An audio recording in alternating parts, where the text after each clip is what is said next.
जय श्री हरि मित्रों, स्वागत है आप सभी का आपके अपने चैनल तीज त्योहार और कथाएं में। आप सभी को भाई दूज पर्व की अनंत अनंत शुभकामनाएं।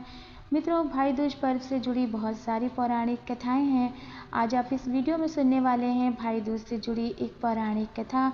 इससे पहले यदि आप चैनल पर नए हैं तो प्लीज़ चैनल को सब्सक्राइब कर लें, लाइक और शेयर भी करें। कमेंट बॉक्स में हर हर महादेव, जय श्री हरि अवश्य लिखें। तो आइए सुनते हैं आज की ये पौराणिक कथा। बोलिए भगवान श्री गणेश की जय, भगवान भोलेनाथ की जय, माँ यमुना की जय, भगवान यम की जय।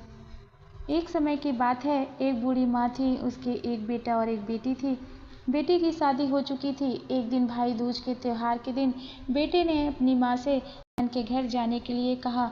तब बूढ़ी माँ ने कहा कि बेटा, तेरी बहन तो बहुत झगड़ालू है, वह तो हर वक्त लड़ती रहती है, तो उसके घर जाकर क्या करेगा।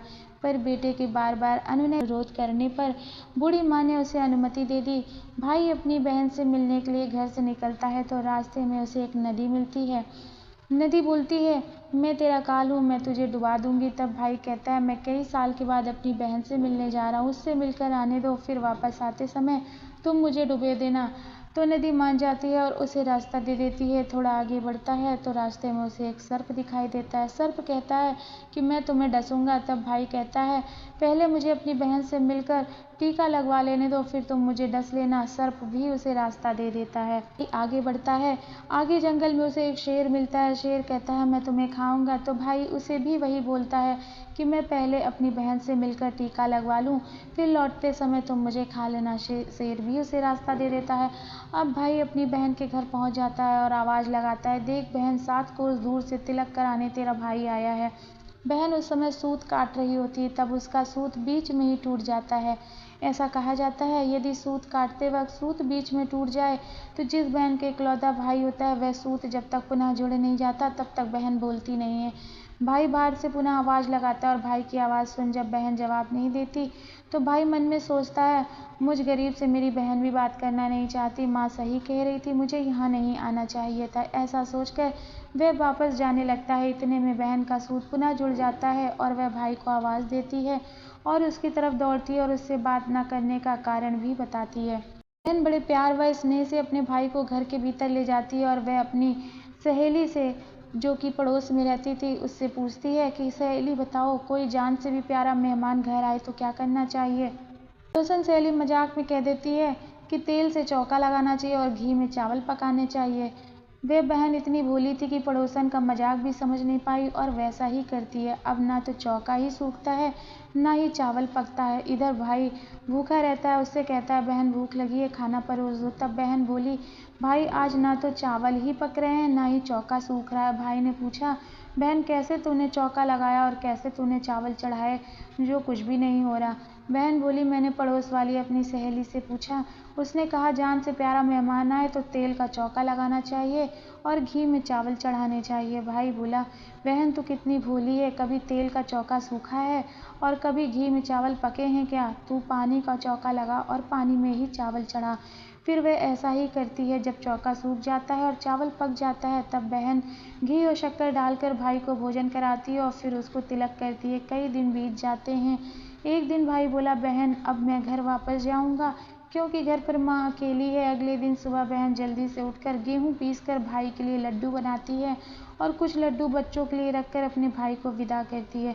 सुबह जब बच्चे उठते हैं तो माँ से कुछ खाने को मांगते हैं। तब माँ उन्हें वही लड्डू दे देती है। तब वे देखती है, ये क्या, सारे लड्डू हरे रंग के हो गए हैं। फिर वह चक्की में देखती है तो उसमें गेहूं के साथ एक सर्प भी पिस गया होता है। वह उन लड्डुओं को फेंक देती है और अपने भाई के पीछे पीछे भागती है।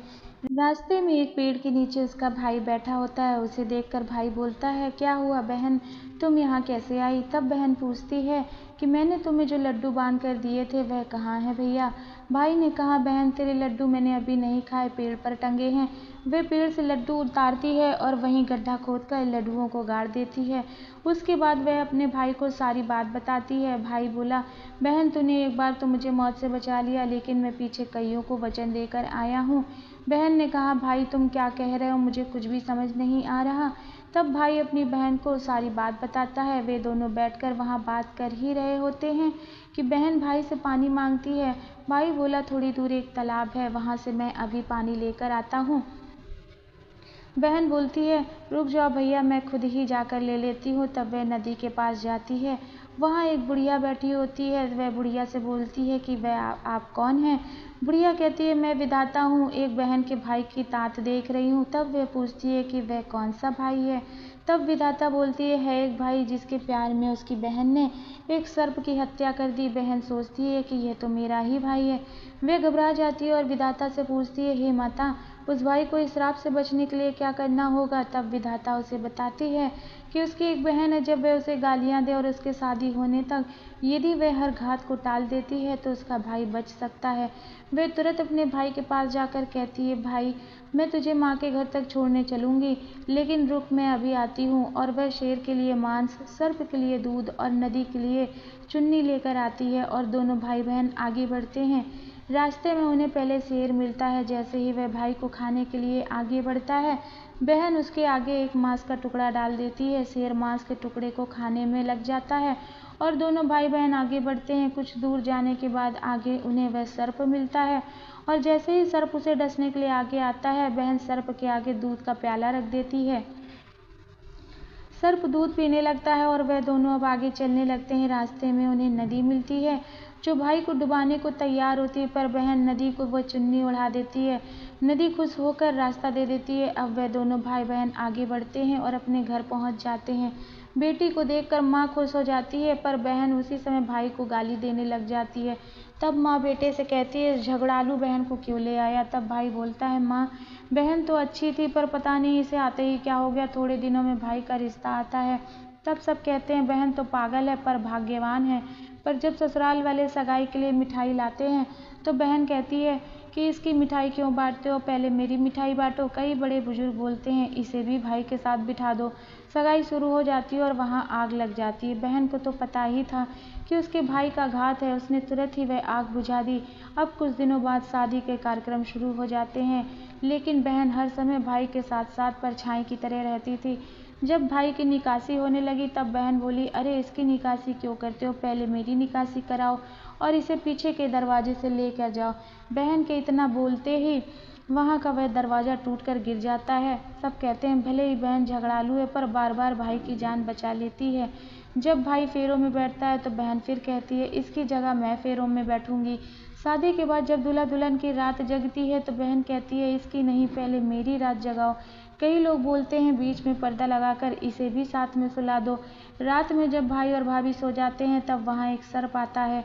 बहन को तो पता ही था, वह तैयारी में ही बैठी थी। वह उसे पकड़कर टोकरी में रखकर सो जाती है। आज वह कई दिनों से निश्चिंत होकर आराम से सोती है। इधर उसकी माँ सोचती है, बेटी के उठने से पहले ही मेहमानों को विदा कर देती हूँ, वरना क्या पता फिर से कुछ शोर मचाए। जब बेटी उठकर देखती है तो घर में कोई नहीं दिखता। तब वह माँ से पूछती है, सारे मेहमान कहाँ चले गए? तब माँ कहती है, बेटी, मैंने तो सब मेहमानों को विदा कर दिया। तब बेटी बोलती है, माँ, सब मेहमानों को वापस बुलाओ, तभी मैं विदा होंगी। उसके कहे अनुसार माँ सभी मेहमानों को वापस बुलाती है। तब माँ से कहती है, माँ, आज के दिन के लिए ही मैंने पालने में पूत और चूल्हे पर दूध छोड़ा था और मैं पागल सी हो गई थी। मेरे इस भाई पर 7 घात थी, वह टालने के लिए ही मैं ऐसा कर रही थी। उसकी यह बात सुनकर माँ और भाई बहुत खुश हो जाते हैं और सबसे पहले अपनी बेटी को विदा करते हैं और उसके बाद सभी मेहमानों को विदा करते हैं। इस दिन के बाद से ही हर बहन अपने भाई की लंबी उम्र की कामना से ही भाई दूज का यह पर्व मनाने लगती हैं। इस दिन बहन भाई का टीका करती हैं और इस कथा को कहती, सुनती और पढ़ती हैं। तो इस तरह से यह भाई दूज का पर्व संपूर्ण होता है। बोलिए भगवान श्री हरि की जय, भगवान श्री भोलेनाथ की जय, माता यमुना और भगवान यम की जय।